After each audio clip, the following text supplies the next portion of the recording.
Amici di musicapopolareitaliana.com, in queste ore si parla tanto di Basilicata per l'assegnazione a Matera del titolo di Capitale della Cultura 2019.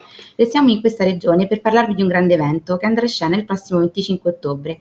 A Calvello, infatti, in provincia di Potenza, si terrà il Musica di Basilicata Live, l'appuntamento per tutti gli appassionati di musica popolare. Si svolgerà in due piazze della cittadina, Piazza Marconi e Piazza Falcone. Due piazze in una sola serata per accontentare un po' tutti e per dare spazio a tantissimi artisti che saranno protagonisti del concerto, che avrà come comune denominatore la tradizione lucana.